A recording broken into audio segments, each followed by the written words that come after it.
Hello students, welcome to my channel let's study. आज हम class 10th की English का सेकंड टर्म का सिलेबस स्टार्ट करेंगे, जिसमें हम फुटप्रिंट विदाउट फीट का चैप्टर भोली रीड करेंगे। So let's start the video. First we will do difficult word of this chapter. सबसे पहले स्टूडेंट्स हम भोली चैप्टर के डिफिकल्ट वर्ड्स पढ़ेंगे। सो let's start. First word is simpleton, means quite simple or not very clever. Simpleton means बहुत साधारण, not very clever means मूर्ख या फिर सीधा साधा। तो simpleton का मतलब हुआ सीधा साधा मूर्ख। Stammered means stuttered, means हकलाती थी। Third word is pockmarks, means marks of smallpox, चेचक के निशान। Mimicked means imitated और copied. Imitated का मतलब होता है नकल करना, copied का मतलब भी क्या होता है, नकल करना। Next word is bridegroom.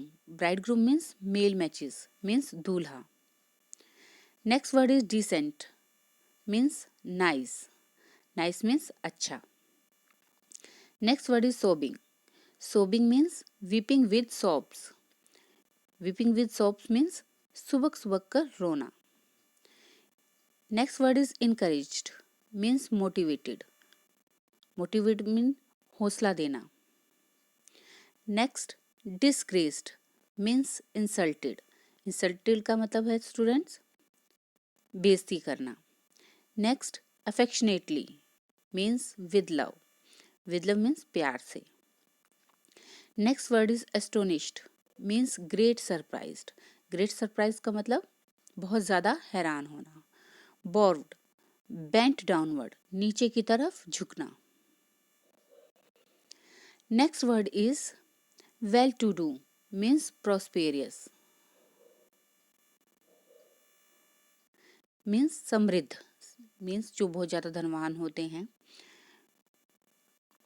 that is called prosperous और समृद्ध। Next word is limps. Limps means walk limpingly, limpingly means लड़खड़ाते हुए चलना, लंगड़ा कर चलना। Witless means foolish, means मूर्ख। Grocer, one who sells household things. Grocer कौन होते हैं, जो घर की ज़रूरत का सामान बेचते हैं, जिसे हम हिंदी में किरियाने वाला भी बोलते हैं, यानी किरियाने की दुकान, जिसमें राशन का सामान मिलता है। पॉम्प, ग्रेट शो मीन्स शान। स्प्लेंडर, ग्रैंड मीन्स शानदार। Gambled, played a gambling game means जुए का खेल खेला। कंटेम्प्ट, हेटेड, हेटेड मीन्स घृणा, घृणा करना। फ्लंग, थ्रोन मीन्स फेंक देना। फ्लंग मीन्स थ्रोन मीन्स फेंक देना। Startled, highly surprised, highly surprise means बहुत ज़्यादा हैरान होना। सेरेमनी मीन्स फीस्ट, मीन्स समारोह और हम दावत भी कह सकते हैं, ठीक है। सो let's start the summary of this chapter, भोली। The story opens up with the introduction of a little girl named Sulekha. Story एक छोटी लड़की जिसका नाम सुलेखा है की इंट्रोडक्शन पर स्टार्ट होती है, यानी स्टार्टिंग में इस चैप्टर में सबसे पहले सुलेखा का इंट्रोडक्शन दिया जाता है। She was called भोली for being a simpleton. उसे भोली कहकर पुकारा जाता था, यानी लड़की का नाम क्या था, सुलेखा, लेकिन उसे सुलेखा की जगह भोली कहकर बोला जाता था, बीइंग अ सिंपलटन, क्योंकि वो कम बुद्धि की थी, बहुत साधारण सी लड़की थी, सिंपल रहती थी, जिसलिए उसे भोली कहकर बुलाया जाता था। This was so because some part of her brain had got damaged due to fallen off the cot when she was 10 month old. यह इसलिए था कि जब वो सिर्फ 10 महीने की थी तो चारपाई से गिर गई थी, जिसकी वजह से उसके दिमाग का कुछ हिस्सा डैमेज हो गया था। यानी जब वो बहुत छोटी सी थी, 10 महीने की थी, तो एक बार वो चारपाई से नीचे गिर गई और उसके सिर पर चोट आ गई, जिससे उसके दिमाग का कुछ हिस्सा डैमेज हो गया और जिसकी वजह से उसकी हैबिट्स, उसकी एक्टिविटीज़ कुछ अब नॉर्मल हो गई, जिससे उसे भोली कहा जाने लगा। She stammered and had pock marks on her face which she got when she had contracted smallpox at the age of 2. She stammered, वो हकलाती थी। स्टैमर्ड का मीनिंग स्टूडेंट्स हमने भी पढ़ा है, स्टैमर्ड मीन्स हकलाना। She stammered and had pock marks, वह हकलाती थी और उसके चेहरे पर पोक मार्क्स के निशान थे, यानी चेचक के निशान थे। Which she got when she had contracted smallpox at the age of 2. और यह उसे कब मिले? जब उसको 2 साल की एज में स्मॉल पॉक्स हो गया था, यानी 2 साल में जब उसे स्मॉल पॉक्स हुआ था तो उसके बाद से उसके चेहरे पर स्मॉल पॉक्स के निशान रह गए। She was the laughing stock for everyone, वह सब के लिए हंसी का कारण बन गई थी, यानी जो भी उसे दिखता था, क्योंकि वो भोली थी, बहुत शाय नेचर की थी, वो हकलाती थी और उसका फेस भी सुंदर नहीं था, उस पर स्मॉल पॉक्स के निशान थे, जिसकी वजह से सब उस पर हंसते थे। वो क्या बन गई थी? लॉफिंग स्टॉक फॉर एवरीवन, वो सबके लिए हंसी का कारण बन गई थी। Her father Ramlal was a numberdar, Bholi के पापा का क्या नाम था? रामलाल। भोली के पापा रामलाल एक नंबरदार थे, यानी गांव के क्या थे? नंबरदार थे। ही हैड 3 सन्स, उसके 3 बेटे थे, एंड 4 डॉटर्स, और 4 बेटियां थी। भोली being the youngest of all, भोली उनमें से सबसे छोटी थी, यानी भोली के पापा का नाम क्या था? रामलाल था, जो नंबरदार थे, उनके 3 बेटे और 4 बेटियां थी और भोली उनमें सबसे छोटी थी। Ramlal was always worried about her, as it seemed impossible to marry her with her having an ugly face and a dumb mind.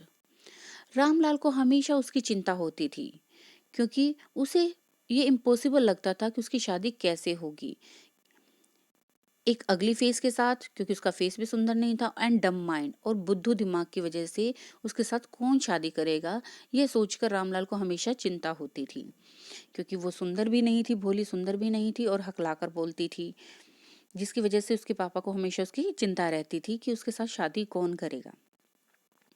One day the tehsildar visited there village to inaugurate a girls primary school. एक दिन तहसीलदार गांव में visit करते हैं to inaugurate a girls primary school. School गांव में girls का primary school का इनॉग्रेशन करने के लिए, उसकी ओपनिंग करने के लिए तहसीलदार गांव में विजिट करते हैं, यानी इससे पहले गांव में गर्ल्स का कोई भी स्कूल नहीं था और बॉयज़ भी कहाँ जाते थे? सिटी में जाते थे। तो फर्स्ट स्कूल की ओपनिंग हुई थी गांव में और उसकी इनॉग्रेशन करने के लिए कौन आए थे गांव में? तहसीलदार आए थे। He persuaded Ramlal to send his daughter to school, उन्होंने रामलाल से आग्रह किया कि वह अपनी बेटियों को भी स्कूल में भेजें, क्योंकि रामलाल जो थे वो भी गांव के नंबरदार थे, एक रेपुटेटेड पर्सन थे। तो तहसीलदार ने उन्हें परस्यूडेड किया, उनसे आग्रह किया कि आप अपनी बेटियों को स्कूल में भेजिए, ताकि गांव के बाकी लोग भी आपसे इंस्पायर्ड होकर अपनी बेटियों को स्कूल में भेजेंगे।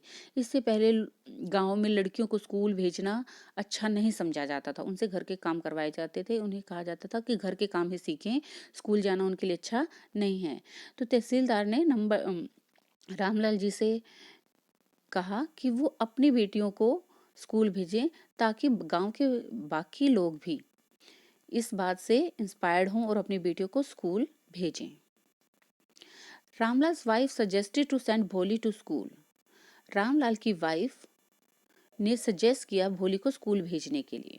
Although she was against sending girl to school because nobody would marry such a girl, जबकि वो लड़कियों को स्कूल भेजने के खिलाफ थी, क्योंकि उन्हें लगता था कि कोई भी आदमी, कोई भी पर्सन ऐसी लड़कियों से शादी नहीं करेगा जो स्कूल में जाती हैं। यानी रामलाल की जो वाइफ थी, यानी भोली की मदर, भोली को स्कूल भेजने के लिए राजी हो जाती है, जबकि वो खुद इस बात से डिसएग्री थी कि लड़कियों को स्कूल भेजना चाहिए। वो बिल्कुल भी लड़कियों को स्कूल भेजने नहीं चाहती थी, लेकिन वो अपनी बेटी भोली को स्कूल भेजने के लिए तैयार हो जाती है। तो इसका क्या कारण था? She reason that the Bholi had no chance of getting married so she could go to school. क्योंकि उसे लगता था कि भोली के साथ कोई शादी तो करेगा नहीं, इसीलिए वह स्कूल जा सकती थी। मीन्स भोली की मदर भी भोली के साथ अच्छा व्यवहार नहीं करती थी। उन्हें लगा कि भोली की शादी तो होनी नहीं है, इसलिए उसको स्कूल भेजा जाए, जिससे वो दूसरी लड़कियों को नहीं भेजना चाहती थी, क्योंकि उसे लगता था कि उनकी तो शादी हो सकती है लेकिन भोली की शादी नहीं होगी, कभी भी शादी नहीं होगी, इसलिए वो स्कूल जा सकती है, जिससे वो तहसीलदार की बात भी मान जाएंगे और उसको सपोर्ट करेंगे। In the beginning, Bholi was frightened to leave her house, but when for the first time in her life she was dressed up and her hair was washed and oiled, she felt that she was to visit a better place. In the beginning, शुरुआत में भोली was frighten, शुरू में भोली को डर लग रहा था, टू लीव हर हाउस, अपने घर को छोड़ते हुए, क्योंकि इससे पहले भोली कभी भी अपने घर से बाहर ज़्यादा दूर नहीं गई थी, इसीलिए उसे अपना घर छोड़ते हुए डर लग रहा था। और एक रीज़न ये भी था क्योंकि भोली ने अपनी काऊ को देखा था कि जब उसके फादर उसको लेकर जा रहे थे, तो उसे लगा कि जब किसी काऊ को बाहर ले गए हैं और उसको बेच दिया गया था, तो उसे डर लग रहा था कहीं उसके फादर उसको ले जाकर भी कहीं बेच ना दें, इसीलिए भोली अपने घर से बाहर निकलना नहीं चाहती थी, वो बहुत डर रही थी। But when for the first time in her life, लेकिन उसकी लाइफ में सबसे पहली बार ऐसा हुआ था, she was dressed up and her hair, उसको अच्छी ड्रेस पहनाई गई थी, and her hair was washed, और उसके बाल धोए गए थे, एंड ऑयल्ड, और बालों में तेल भी लगाया गया था। इस बात से हमें क्या पता चलता है कि भोली के साथ कितना डिस्क्रिमिनेशन होता था, कितना उसके साथ भेदभाव होता था। बाकी बच्चों को अच्छे कपड़े पहनाए जाते थे, लेकिन भोली को कभी भी अच्छे कपड़े नहीं पहनाए जाते थे, उसके साथ साफ सफाई का ध्यान नहीं रखा जाता था, उसके हमेशा हेयर अनवॉश्ड रहते थे, मतलब कि गंदे रहते थे, ठीक है। लेकिन उस दिन, जिस दिन भोली को पहले दिन स्कूल लेके जाया जा रहा था, फर्स्ट टाइम भोली को महसूस हुआ कि आज उसे अच्छे कपड़े पहनाए गए हैं और उसके बालों को धोया गया है और ऑयल किया गया है। She felt that she was to visit a better place, और उस दिन ऐसे से महसूस हुआ शायद वो घर से किसी अच्छे स्थान पर जा रही है, घर की बजाय किसी और अच्छे स्थान पर जा रही है, यानी उसे घर में ज़्यादा प्यार नहीं मिलता था, केयर नहीं मिलती थी। तो स्कूल जाने के नाम पर उसको नहलाया गया, उसको अच्छे कपड़े पहनाए गए, और उसको अच्छे कपड़े भी क्या पहनाए गए, उसके सिस्टर के, जो उसको नहीं आ रहे थे। यानी हमेशा भोली को क्या पहनाया जाता था, उसकी दूसरी बड़ी बहनों के जो छोटे कपड़े हो जाते थे, उनको अनफिटेड हो जाते थे, वो कपड़े किसको दे दिए जाते थे, भोली को दे दिए जाते थे, क्योंकि उसके पेरेंट्स समझते थे ये तो बुद्धू सी है, सिंपल सी रहती है और फेस भी सुंदर नहीं है, इसको कैसे भी कपड़े दे दिए जाएं वही उसके लिए ठीक है। यानी उसे हमेशा लेफ्ट ओवर ही मिलता था, चाहे वो कपड़े हो चाहे खाना हो। In the school she met a teacher who was very kind and polite to her. School में शी मेट अ टीचर, उसे एक टीचर मिली, who was very kind and polite to her, जो उसके प्रति बहुत दयालु और नम्र थी। देखिए, अभी हमने पढ़ा कि भोली को घर में कभी भी प्यार नहीं मिला था, और जब वो स्कूल पहुंचती है तो वो बहुत डर रही होती है कि वहां पे उसको कैसे लोग मिलेंगे। लेकिन जब वो स्कूल पहुंचती है तो उसे एक टीचर मिलती है जो बहुत ही काइंड थी और पोलाइट थी उसके लिए। She encourage her to study, उसने उसे प्रोत्साहन दिया, उसका हौसला बढ़ाया पढ़ने के लिए। एंड स्पीक विद कॉन्फिडेंस, और उसे कॉन्फिडेंस से बोलने के लिए भी उसको प्रेरित किया। यानी उसकी टीचर ने, यहाँ पे शी कौन है, टीचर, टीचर ने भोली को पढ़ने और कॉन्फिडेंस से बोलने के लिए प्रेरित किया, यानी उसका हौसला बढ़ाया कि वो भी पढ़ भी सकती है और बिना हकलाए हुए बोल भी सकती है। दिस फील्ड होप इन भोली, और इस बात ने भोली के अंदर एक उम्मीद जगा दी। And she began to go to school every day, और उसने हर रोज स्कूल जाना शुरू कर दिया। उसे पहली बार एक ऐसी जगह मिली जहां पर प्यार और पोलाइटनेस मिल रही थी। अब उसने हर रोज स्कूल जाना शुरू कर दिया था, क्योंकि उसे लाइफ में पहली ऐसी जगह मिली थी जहां पर प्यार मिलता है, जहां पर उसको समझा जाता है, उसके साथ अच्छा व्यवहार भी किया जाता है। सो अब उसे स्कूल जाना बहुत अच्छा लगने लग गया। Year passed and her village upgraded into a small town with some facility like cotton mills, a cinema and the primary school being converted into a secondary school. साल बीतते चले गए एंड हर विलेज अपग्रेडेड, और उसके village में सुधार होने लगे। अपग्रेडेड मीन्स सुधार हुए। इनटू अ स्मॉल टाउन, अब वो किस में बदल गया था? स्मॉल टाउन में, यानी गांव एक छोटे से कस्बे में बदल गया था। विद सम फैसिलिटी, जिसमें कुछ फैसिलिटी थी, लाइक कॉटन मिल्स, एक कॉटन मिल लग गई थी, एक सिनेमा हॉल ओपन हो गया था, और प्राइमरी स्कूल अब किस में कन्वर्ट हो गया था? सेकेंडरी स्कूल में। यानी जो भोली का विलेज था वो अपग्रेडेड हो गया था, और उसमें कुछ नई फैसिलिटी आ गई थी, कॉटन मिल्स लग गई थी, सिनेमा हॉल ओपन हो गया था गांव में। अब वो गांव नहीं था, वो क्या बन गया था? टाउन बन गया था।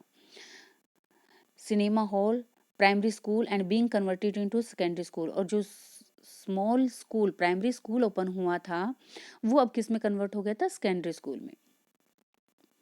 One day Bholi's parents decided to marry her to a lame old man who was a widower but was rich and had not demanded any dowry.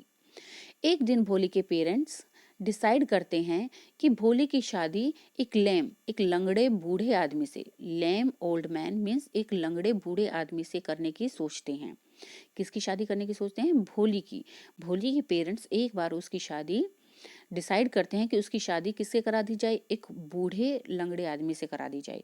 Who was a widower, जो एक विदुर है। Vidur means जिसकी wife की death हो गई है, यानी जो भोली की शादी जिससे करवाने की बात की जा रही है वो क्या है? विडोवर है, यानी विदुर है। विदुर का मतलब क्या होता है बेटा? जिसकी वाइफ मर जाती है, यानी जिसकी वाइफ की डेथ हो गई है। बट वॉज रिच, लेकिन वो क्या था? रिच पर्सन था। And had not demanded any dowry, और वो किसी डॉरी की डिमांड भी नहीं कर रहा था। डॉरी क्या होता है? दहेज। यानी भोली के पेरेंट्स उसकी शादी एक बूढ़े लंगड़े आदमी से करवाने की करने का डिसाइड करते हैं, जो एक विडोर है, विदुर है, जो अमीर भी है और डॉरी की डिमांड भी नहीं कर रहा है। They thought it to be the best marriage proposal for their dumb daughter and fixed up her marriage. वे सोचते हैं कि ये एक बहुत अच्छा प्रपोजल है, शादी का एक बहुत अच्छा प्रपोजल है अपनी डम्प डॉटर, एक मूर्ख बेटी के लिए। इतना अच्छा प्रपोजल उनके लिए, उसके लिए क्या है? भोली के लिए बेस्ट है। And fixed up her marriage, और उसकी शादी पक्की कर देते हैं। उनको लगता है कि उनकी जो डम्प बेटी है, मूर्ख बेटी है और सुंदर भी नहीं है, उसके लिए एक अमीर घर से रिश्ता आया है, तो ये एक बहुत अच्छा प्रपोजल है। ये सोचकर वो उस शादी को फिक्स कर देते हैं। ऑन द वेडिंग डे, शादी के दिन, the bride groom arrived with great pomp.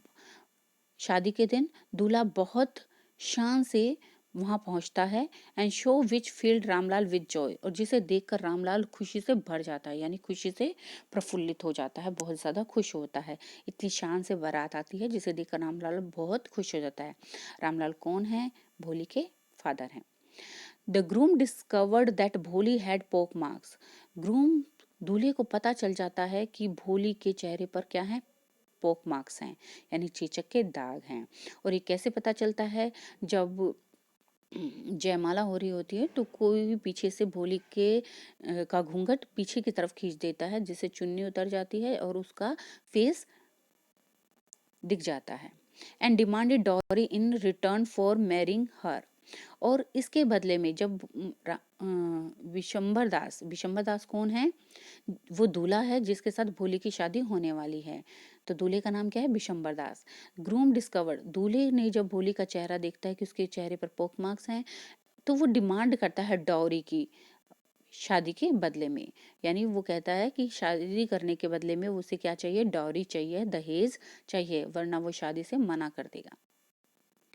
He demanded a sum of 5,000 rupees, और वो 5,000 रुपए की डिमांड करता है डॉरी में। Ramlal begged for mercy, Ramlal दया की भीख मांगता है। And even placed his turban in Bishamber's feet, और यहाँ तक कि रामलाल अपनी टर्बन, टर्बन क्या होती है बेटा? पगड़ी। जो सिर पर पगड़ी क्या होती है? शान होती है, यानी इज्जत होती है किसी पर्सन की। वो अपनी टर्बन भी बिशंबर दास के पैरों में रख देता है। तो अब यहाँ पे आपको पता चला बिशंबर दास किसका नेम है? दूल्हे का नेम है, जिसने अब शादी करने, जब भोली का चेहरा देखने के बाद शादी करने से मना कर दिया है कि वो शादी करेगा तो दहेज के साथ करेगा। दहेज चाहिए उसे। तो बिशंबर रामलाल क्या करते हैं, दया की भीख मांगते हैं और अपनी पगड़ी बिशंबर दास के पैरों में रख देते हैं। But Bishambar Das did not agree, लेकिन बिशंबर दास एग्री नहीं होते हैं। Ramlal had to give the money in order to save both families honour and his daughter's marriage. Ramlal had to give money, Ramlal को पैसे देने थे अपनी इज्जत, फैमिली की इज्जत बचाने के लिए और अपनी बेटी की शादी के लिए वो पैसे देने थे। Bholi could not bear all this and refuse to marry a greedy old man. Bholi अब इस बात को सहन नहीं कर सकी, यानी अपने पेरेंट्स की, अपने पापा की इंसल्ट को बर्दाश्त नहीं कर पाई और उसने शादी करने से, बूढ़े लालची आदमी से शादी करने से मना कर दिया। तो देखिए, पेरेंट्स बहुत दुखी थे, तो अपने पापा की इंसल्ट, जो कि पापा ने, उसके फादर ने, रामलाल ने अपनी पगड़ी भी बिशंबर के पैरों में रख दी, लेकिन बिशंबर दास को कोई असर नहीं हुआ। उसने फिर भी शादी करने से मना कर दिया। तो ये सब देखकर भोली से रहा नहीं गया, उसने लालची बूढ़े आदमी से शादी करने से मना कर दिया। People accuse her of being shameless. People, जो लोग वहां पे खड़े थे, यानी शादी में जो भी मेहमान आए थे, उसे अपमानित करने लगे, यानी उसी को दोषी समझने लगे। किसको? भोली को, क्योंकि लड़कियों का बोलना अलाउड नहीं होता और इतने बड़े जो सेरेमनी हो रही थी शादी की, जो सेरेमनी हो रही थी, शादी की सेरेमनी हो रही थी, उसमें भोली का बोलना, सबके सामने रिफ्यूज कर देना कि मैं विशंबर दास से शादी नहीं करूंगी, लालची आदमी से, इतनी पब्लिक में ये बोलना, तो सब लोगों को बुरा लगा। जो भी शादी में आई थी, उन्होंने इस बात के लिए किसको दोषी समझा? भोली को पर ही एक्यूज करने लगे, भोली को ही दोषी मान लगे कि इसको शर्म नहीं आती है, इतनी पब्लिक में अपने पेरेंट्स के सामने, इतने लोगों के सामने कैसे बोल रही है। लेकिन इसका भोली पर कोई असर नहीं हुआ।